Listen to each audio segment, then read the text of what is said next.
드디어 이제 신명기 28장 15절부터 시작된 저주의 부분, 마지막 부분을 읽었습니다. 제가 항상 강조하듯이 종주권 조약이라는 관점으로 보면 당시의 문화를 봐서 복과 저주는 함께 적게 된다. 이게 복만을 말하는 게 아니고요. 아니면 저주만을 말하는 것이 아니라 복과 저주를 같이 말해야 된다. 그래서 에발산 그리심산에서 에발산에서는 축복을, 그리고 그리심산에서는 저주를 말하게 된다. 그 형식을 꼭 기억해야 된다는 것을 제가 그래서 말씀을 드렸습니다. 그런데 이제 우리나라는 이제 종주권 조약하면 우리 역사에는 없는 것처럼 느껴지는데요. 우리 역사에도 있습니다. AD 1590몇 년인가요? 임진왜란이 일어났을 때에 명나라가 그 원군을 파견하죠. 근데 왜 파견하냐면요. 우리나라가 신하나라입니다. 명나라는 황제의 나라가 되는 거죠. 그래서 우리가 신하의 나라이기 때문에 이게 맺은 조약이 있는 거예요. 물론 여기 나오는 신명기에 나오는 BC 1400년대의 계약의 형식은 아니지만 신하의 예를 갖추고 황제의 나라로 모시는 그런 관계가 있었어요. 그래서 그 관계를 유지하면서 이제 신하가 요구할 수 있는 게 뭐냐면 자기들 어려울 때 도와달라는 거죠. 무슨 뜻인지 아시겠죠? 그 느낌이 우리에도 있습니다. 그러나 이제 신명기 시대는 이미 조선시대의 임진왜란보다는 이미 엄청나게 오래됐잖아요. 그죠? 이미 3000년째, 우리는 3500년 넘어가니까. 생각해보면 조선시대 해봤자 뭐, 지금은 그렇게 오래 많이 차이 안 납니다. 1000년 차이 안 납니다. 생각해보면 이제 이게 신명기의 이 이스라엘 백성들이 이 종주권 조약을 받을 때의 느낌을 우리가 되살려야 사실은 신명기를 읽을 때의 그 감동, 그리고 그들이 느꼈던 것을 잘 되살려야만이 우리도 이 말씀을 통해서 우리가 마땅히 느껴야 할 바를 느낄 수 있다. 이렇게 생각해 볼 수 있습니다. 자, 58절에 보시면 내가 만일 이 책에 기록한 이 율법의 모든 말씀을 지켜 행하지 아니하고, 자, 그 다음에 줄 거 봅시다. 내 하나님 여호와라 하는 영화롭고 두려운 이름을 경외하지 아니하면. 자, 보통 여러분이 혼자 읽으실 때는 그냥 쓱 지나갈 건데요. 저도 읽다가 생각해 봤어요. 가만히 있어 봐라. 이게 이 표현을 잘 못 본 것 같은데. 찾아봤어요. 근데 결국은 이게 영화롭고 두려운 이름을 경외하지 아니하면 이 표현이 구약에는 여기가 유일해요. 다른 데 없어요.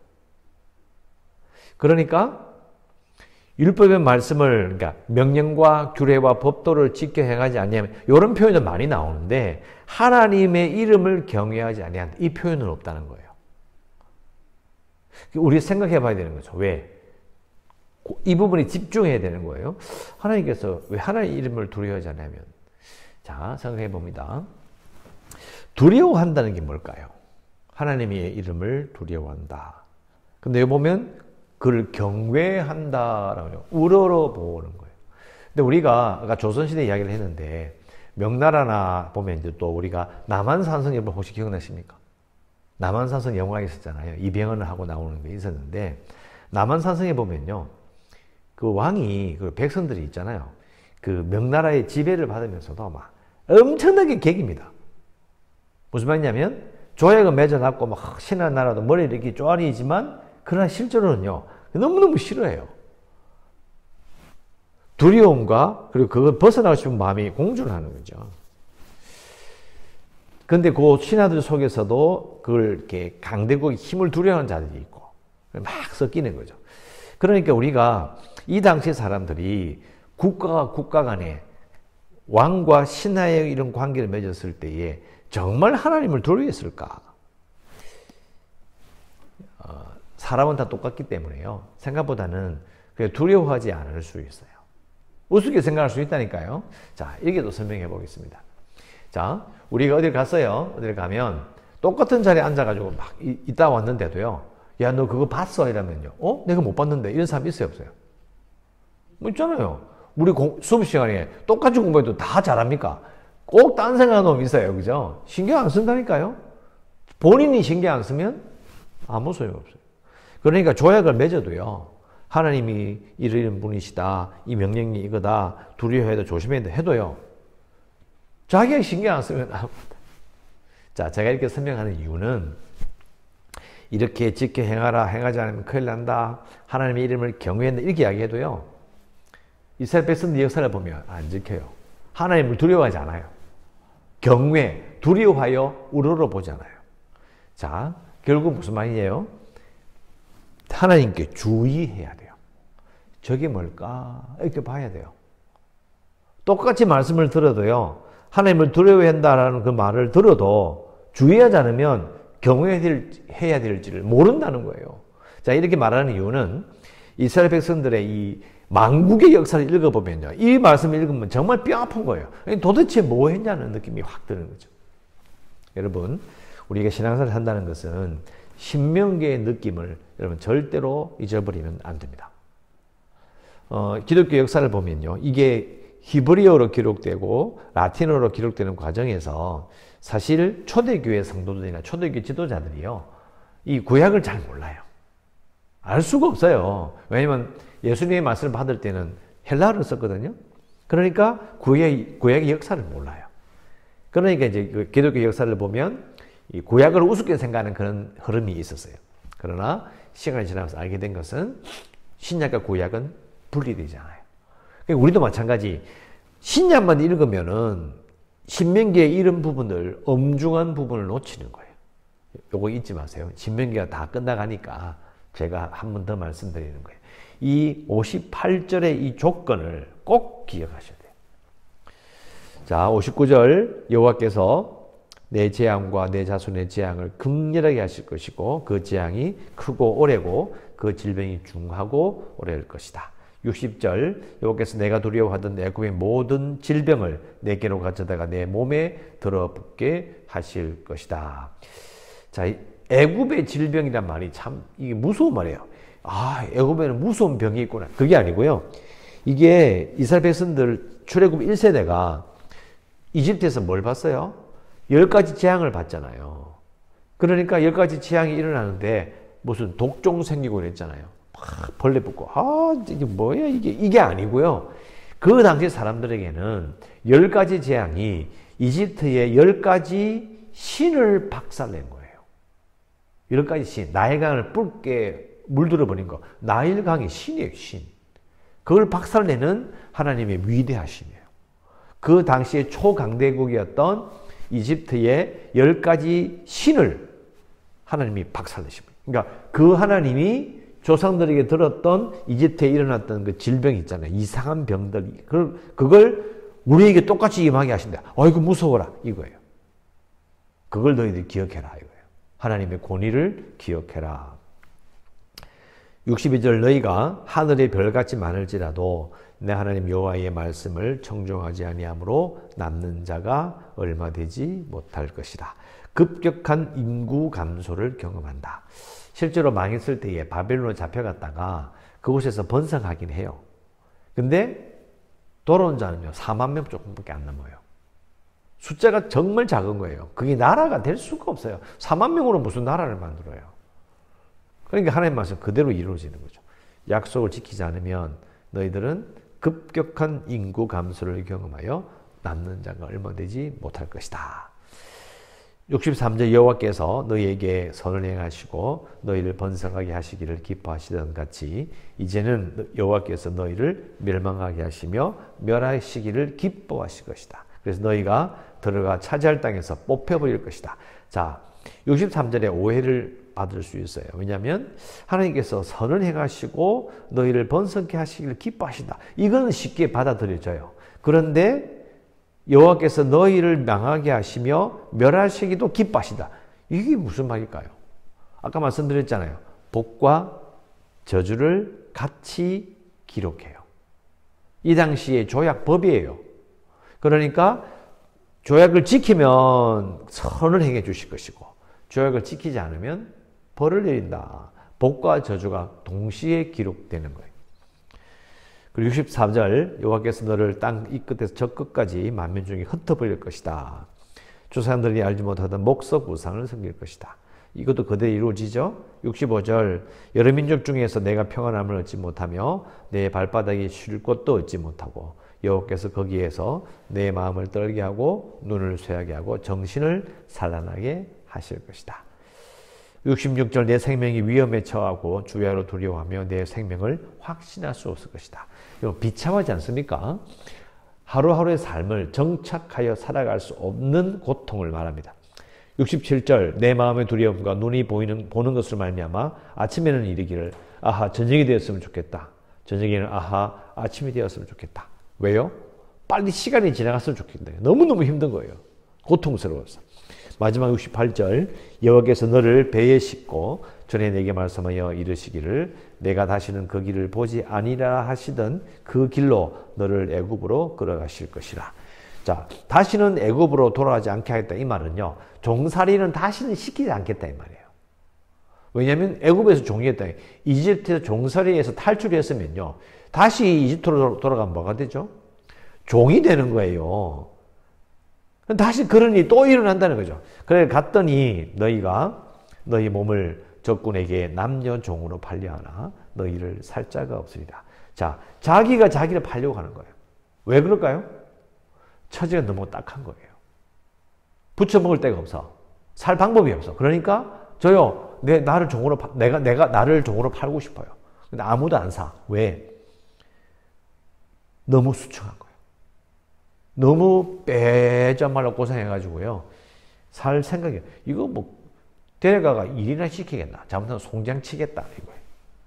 안 사. 쓸모없는 물건 취급을 받는 거죠. 정말 비참한 거예요. 그 정도까지 완전히 바닥에 떨어진다는 걸 말하고 있죠. 자, 여러분 이면 계약이라는 거 들어보셨습니까? 이면 계약. 계약서가 있어요. 근데 계약서에 숨어 있는 계약이 그 뒷장에 적혀 있는 거야. 물론 적어놓지 않았지만은 양자끼리 합의한 다른 계약이 숨어 있는 거예요. 이면 계약이라고 하거든요. 신명기가 왕과 신하로서의 조약인데 숨어 있는 계약이 있어요. 그게 뭐냐? 창세기 15장. 제가 설명했죠? 아브라함과 하나님의 약속. 신명기라고 하는 나라 대 나라로서의 이 또 수십만 명이 모여서 함께 하나님 앞에 이 조약을 맺게 될 거예요. 또 맺었어요. 그런데 숨어있는 계약이 창세기 15장에 아브라함과 하나님의 약속, 짐승을 쪼개가지고 그 사이로 지나가는 계약이 있잖아요. 근데 아브라함이 지나가지 않았어요. 하나님이 그 길을 지나가시죠. 약속을 지켜나가는 걸 하나님이 책임을 지신다는 거예요. 그게 그 계약의 이면 계약이에요. 그래서 신명기에 나오는 이 복과 저주가 함께 기록되었고 저주가 아무리 무서울지라도 심지어는 이 신명기의 약속이 이 저주의 약속이 이루어져서 그 나라가 망해 보일 것처럼 보이지만 왜 회복이 되느냐? 이면 계약 때문이에요. 하나님께서는 그래서 약속하셨기 때문에 포기치 않으시는 거죠. 그래서 생각해 보면 이 약속 그대로면요 이스라엘 백성들은 없어졌어야 돼요. 없어져야 돼요. 그리고 몇 명 남아가지고 세월 지나면 없어져 버려야 돼요. 북이스라엘이 아수르로 잡혀갔다가 흔적이 없어요. 역사에 사라져버려요. 그런데 유다는 안 그렇거든요. 이유가 뭘까? 유다가 신실한 게 아니고요. 하나님이 아브람과의 약속에 신실하시기 때문에 그 약속을 폐기치 않으시는 하나님. 그것을 꼭 기억해야 합니다. 그래서 우리가 기도할 수 있는 거 이렇게 기도합시다. 하나님의 말씀대로 살고 하나님을 경외하며 살겠습니다. 하나님의 말씀대로 살고 하나님을 경외하며 살겠습니다. 이렇게 기도할 수 있습니다. 근데 우리가 아까 말씀드린 것처럼 말씀대로 산다라는 느낌이 우리는 너무 평이에요. 그렇게 어렵게 안 느껴지는 거죠. 말씀대로 살면 되지. 뭐. 그리고 하나님을 경외한다. 뭐 경외합니다, 하나님. 이렇게 가볍게 이야기하는 거예요. 그 왜 그러냐면 이 신명기의 이 엄중한 느낌을 우리가 모르는 거예요. 제가 제 느낌을 계속 살리려고 이야기하는 것처럼 여러분 하나님의 말씀대로 산다는 거는요. 자칫하면 내가 죽을 수도 있는 일이에요. 왜? 말씀대로 안 살면 죽어요. 그죠? 또 하나님을 경외한다는 거예요. 정말 하나님을 두려워해야 돼요. 자, 제가 하나만 더 설명하고 경외를 설명하겠습니다. 제가 인천에 있을 때 청년 하나가 있었는데요. 자기는 공포증이 있대요. 공포증. 뭐 그렇게 무섭냐니까. 저는 무서운 게 별로 없거든요. 쥐도 뭐가 한번 때려잡고 다 때려잡아요. 저 무서운 게 없어요. 개도 잡을 줄 알아요. 잡아본 적도 있고. 그런데 이 청년이 하는 말이 자기는 닭을 무서워한대요. 예, 우습잖아요. 닭이 뭐가 무섭냐 이랬더니 어릴 때 쪼였대. 그래서 이 두 다리로 당기는 걸 보면요. 새 이런 거 있잖아요. 비둘기만 보다서 애가 막 얼어붙어요. 예, 그 얼어붙는다고 말했어요. 저는 속으로. 예, 그런 게 어디 있어요. 그랬는데요. 시골에 학예 봉사를 갔다가 하필 또 갔더니 그 양계장이기라. 그래가 딱 내렸는데요. 나도 양계장인지 모르고 걔도 양계장인지 몰랐어. 근데 딱 내리니까 어떻게 돼요? 닭이 보이는 거야. 애가요. 딱 내려 그 자리에서 움직이질 않아. 다 식은땀을 쫙 흘리면서 가만히 있는 거야. 이는 공포증이야. 공포로 말미암아 사지가 마비가 돼버린 거죠. 자, 근데 여러분 생각해 보세요. 우리가 하나님을 이야기할 때 그런 느낌, 물론 하나님이 공포증에 걸린 건 아니지만은 두려워하는 느낌이 있냐고요. 그 느낌이 있어요. 이게 이제 제가 우리가 하나님을 대할 때 아쉬운 게 바로 이거예요. 신명기에 대해서 잘 모르고 하나님을 왕으로 모시는 그 느낌, 또 하나님을 왕으로 모시겠다고 해놓고 약속을 폐기하고 지키지 않았을 때에 느껴지는 두려움이 우리에게는 없는 거예요. 이게 안타까워요. 그래서 생각해야 되는 거죠. 그렇다고 해서 일부러 공포를 느껴보겠다. 그게 아니라 경외한다는 느낌을 참 살리는 게 참 어렵다는 거죠. 그래도 우리는 기도해야 합니다. 하나님의 말씀대로 살고 하나님을 경외하며 살겠습니다. 라고 기도하시고 우리의 교회가 국내 방주가 될 수 있도록 또 재개발을 위해서도 코로나19 또 선교지도 문제가 되는데요. 어제 이렇게 올라온 글로 보니까 우리가 부탄 목사님 후원하잖아요. 그 부탄, 그러니까 그 인도 북부에 올라가면 실리구리라고 하는 역이 있어요. 딱 내리면 여러분 보실 때 이제 왼쪽이 네팔이고 오른쪽이 부탄이에요. 그 사이에 실리구리한 역이 있고 실리구리한 역에 내려서 쭉 올라오면 이제 푼추링이라는 곳이 있어요. 거기 딱 가게 되면 이제 그 세 나라가 인도, 네팔, 부탄이 사실 왔다 갔다 하는 곳이 있어요. 거기에 지금 확진자가 생긴 거예요. 실리구리 쪽에 생긴 거죠. 무슨 말이냐면 확 퍼질 수 있는 요지에 딱 지금 확진자가 생긴 거예요. 되게 위험한 거죠. 그래서 우리가 선교지를 위해서 꼭 기도해 주시고요. 그리고 또 이 나라를 위해서 기도하시고 오늘도 은혜 가운데 살아가시기를 주의 이름으로 축원합니다. 기도하겠습니다.